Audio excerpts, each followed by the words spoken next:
Oi, pessoal, e aí, tudo bem? Olha eu aqui hoje, é um dia, uma segunda-feira, feriado aqui em São Paulo, não é um feriado nacional, um dia nublado, uma segunda-feira, e eu tô aqui gravando esse vídeo hoje de cara lavada, assim, saí do banho, o cabelo ainda tá um pouco molhado, passei aquele cremezinho básico anti-sinais, né, com fator de protetor solar 30, de proteção solar 30, e pra também não deixar a peteca cair.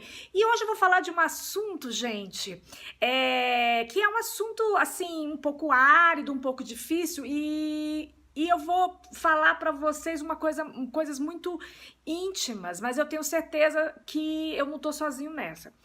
Medos. Medo, medo, medo, medo. Você tem fome de quê? Você tem medo de quê? Você tem sede de quê?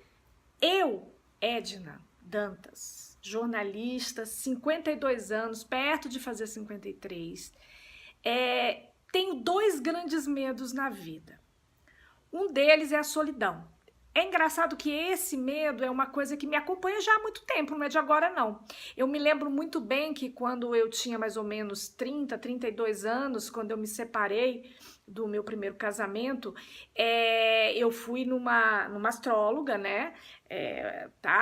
Fiz meu mapa astral, já tinha feito antes, fui fazer a evolução solar e tudo mais, aquelas coisas que a gente faz, eu gosto de fazer, respeito, tem gente que abomina isso e tal, mas o fato é que eu fui lá fazer, né? E uma das coisas que eu coloquei para ela foi o meu grande medo da solidão. E ela falou para mim: não se preocupa não, que você nunca vai ficar sozinha. Mas você vê, naquela época eu já tinha esse medo muito forte. Com o passar do tempo, naquela época, minha mãe já tinha morrido. Minha mãe morreu quando eu tinha 29 anos.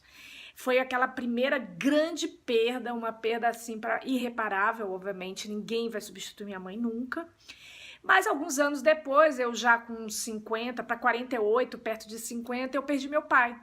Meu pai morreu um pouco mais velho do que minha mãe morreu com 62 anos, extremamente jovem, um acidente dentro de casa, e meu pai morreu com 80 para 81 anos, morreu naturalmente e tal, em casa também.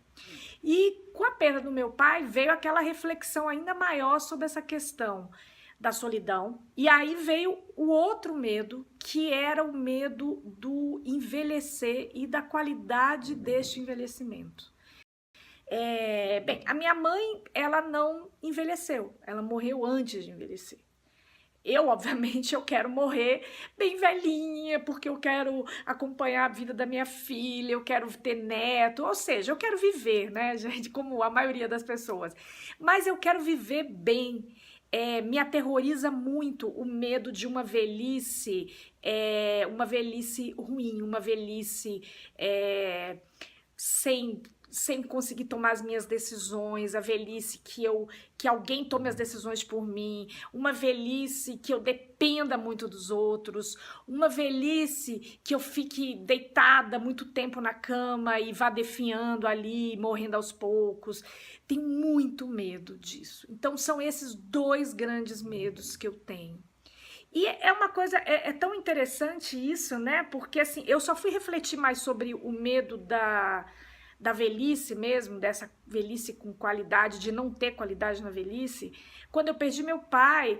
Eu vi meu pai ali, meu pai ele fez uma cirurgia que ele não devia ter feito, pegou uma infecção hospitalar, ficou 3 meses na UTI, saiu, e foi para casa e ficou numa cama, nunca mais ele levantou durante 2 anos. Obviamente que no caso do meu pai, tinha uma coisa que era muito clara, ele estava bem, a cabeça dele funcionava, a gente conversava, a gente ria. Ele teve, graças a Deus, ele era um funcionário público, ele tinha um plano de saúde que cobria um tratamento em casa, o salário dele todo cobria o que faltava em termos do plano de saúde. Então, quer dizer, realmente um privilégio. Só que eu não vou ter esse privilégio, certamente eu não vou ter, né? Eu sou uma pessoa hoje, uma pessoa que tem uma pequena empresa, uma empresa do eu sozinha, por enquanto, que tem um plano de saúde do meu marido, que o plano de saúde do meu marido é da empresa, então eu vou passar todo o processo, obviamente. Eu tô numa situação melhor do que a maioria dos brasileiros que não tem plano de saúde e que ainda vão ter que recorrer ao SUS. Mas isso me dá muito medo, de como eu vou me manter. Eu não quero depender da minha filha, eu acho que não é justo isso. Eu, por exemplo, meus pais nunca dependeram de mim.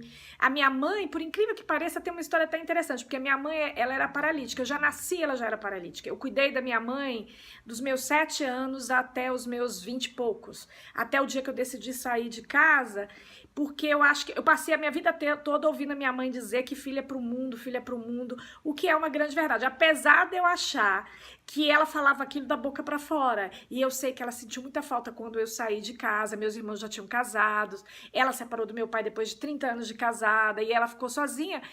E infelizmente infelizmente ou felizmente, não sei se foi melhor para ela, eu não sei, pra gente não foi, ela partiu antes de vivenciar essa coisa da solidão ou da velhice. Ela morreu jovem.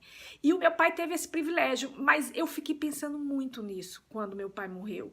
E de lá para cá, eu comecei a me preocupar mais com o meu futuro, em conseguir tentar construir alguma coisa que me assegure uma segurança melhor em termos financeiros, mas não só isso, acho que a questão da solidão, que é muito forte, né? A gente não pode contar com filho, ninguém deve, inclusive quem não tem filho, isso não vai fazer diferença nenhuma no final, porque vai depender do filho, vai depender da situação, vai depender da relação que você construiu com eles, do ser humano que ele é ou não, ou da vida dele, porque ele tem que seguir ao ciclo da vida, mas o fato é que não faz muita diferença, mas os amigos fazem muita diferença, né? O seu círculo social, as pessoas que você cativa, que você cultiva, que você constrói essa relação toda no decorrer de uma vida. Então, assim, são 2 fatores muito importantes. Então, hoje, aos 52 anos, eu penso muito nisso. Não é a questão de ter uma quantidade enorme de amigos, mas de ter amigos com qualidade, amigos que participam, amigos que estão ali na hora que você precisa. Isso, graças a Deus, eu tenho. Mas não é assim, eu tenho agora, eu tenho que continuar mantendo, e é assim que eu vejo que eles também têm que manter. E eu digo isso pra você, né? Então, os meus medos são esses. O meu medo não é de envelhecer.